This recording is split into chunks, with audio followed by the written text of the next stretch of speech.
Trent, this Ludvig Aberg character is a real problem for anyone that plays competitive golf that's not named Ludvig at this point. He's tall, he's handsome, he's really good at golf, and I love him.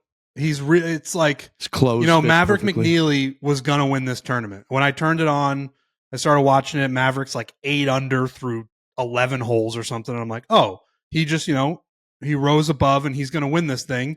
And then he just doesn't. And Abe Aubert wins it. And yeah, I don't see a world where he doesn't at least win a couple of majors over the next couple of years. And I know you have that bet, right? Where you bet him to win a major this year. I have the DK Sports DK partner. I have a future on Ludvig. I think I placed it in November, December for him to win one major championship in 2025. You have to feel so good about that. I feel amazing. I feel amazing about it. How does he not win every golf tournament that he enters? Just watching him, his swing is perfect. He plays fast. Even when he, on 18 yesterday, when he hit that 7-wood to the back of the green, and you're like, wow, even the announcer's like, wow, that's going to be a tough 2-putt. At no point did I think he was not going to 2-putt. He's just a machine. He's a machine. And he's great for the game of golf. Like I said, he's young. He's good looking. He plays fast, like I said. Like there's so many components really of nice Ludvig smile. The smile is good.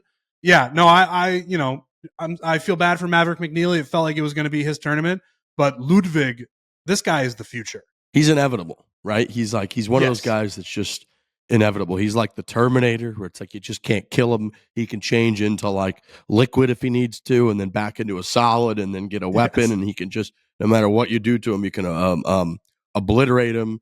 And just enough pieces of him remain that even if he gets sick and shoots 79 at Torrey Pines a couple weeks ago, his pieces will find, they'll come back together, he'll still be perfect, and he's inevitable, and he will defeat you, and that's exactly what he did. I wrote down a bunch of Ludvig kind of stats here, a little resume. First of all, he birdied 13, 14, 15, and 18 to win by 1 at one of the harder golf courses that we've seen in a long time. Looked like a single-digit under par winner was going to occur, which we just don't get that often. He ended up shooting like 12 under or so. He's got Joe Scovert on the bag. Shout out to Scov. He's a Scottsdale guy out here. I know him very well. Really, really good dude. Obsessed with the game of golf. He raves about Lud, as he calls him. Lud this, Lud that. I was talking to him at the Phoenix Open. He was on Ricky Fowler's bag forever. Then he was on Tom Kim's bag for a quick hot minute. And then he jumped over to Ludvig's bag. And now he's got himself just a great horse that he's hitched his wagon to for a long time. So pumped for Scov, but veteran, awesome caddy to have on the bag. So not only is everything else perfect, he's got a great caddy. He finished at the very top of the class at the 2022-2023 PGA Tour University rankings. He is 2-2-0 in the Ryder Cup when he joined that Ryder Cup team 2 years ago now, when he was still just a spring chicken out there. People barely knew who he was. He's got 2 PGA Tour wins now and a DP World Tour win. He finished second at the Masters last year, by the way. Solo second. It was like him, Max, and Scotty kind of coming down the stretch. He finished solo second. He also was the 36-hole leader at the U.S. Open. He ended up stumbling over the weekend, hit one basically into my backyard, finished 12th place. He also finished 8th place at the Players' Championship last year. So 3 of the biggest 5 events in the world of golf last year, he was right there. He was either leading, finished second, or at least finished inside the top 10. He's now up to 4th in the official world golf rankings. He's up to freaking 4th, which is outrageous. It goes Scotty, Xander, Rory, and then you've got Ludvig and Colin Morikawa, I believe, is 5th. He got a nice $4 million payday for his victory, so that's going to be a great WOD Wednesday.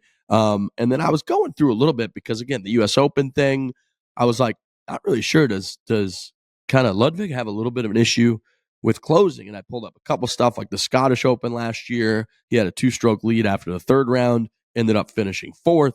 At the U.S. Open, like I said, he was leading after 36 holes, ended up finishing 12th. At the 2023 BMW, he led after 54 holes, shot a final round 76, ended up finishing T10. And then at the Farmers, he ended up getting really sick 3 weeks ago. Buddy Colette, after 36 holes, ended up shooting a closing round 79. Obviously wasn't in contention, but he was sick. But then I also looked, his first ever professional win, I believe, was when he won on the DP World Tour, and he birdied 4 of his last 5 holes to win. He clearly can close out because he's undefeated in the Ryder Cup, which is the highest pressure you can possibly play in. And then he birdied 4 of whatever it was, the last 6 holes to win by 1 when it looked like he wasn't even really in the mix. So he's got kind of this, I guess he's only 25 years old, kind of what you would expect, but he's had some scar tissue in there, and then he comes out and does something like this. So I don't think there's really anything problematic to look at in there. If anything, it's like, oh, he's done this a couple times now where he can just birdie a million holes down the stretch under pressure. So yeah, he's pretty much perfect. Yeah, you're on the cusp of greatness when people go back and start to audit your finishes and like what is like, does this guy have a problem? And you brought up some good examples where he's got these leads and then he shoots a 76 or a 79. Yeah, it would appear that maybe he's a little bit better at like what happened yesterday where he was in the mix.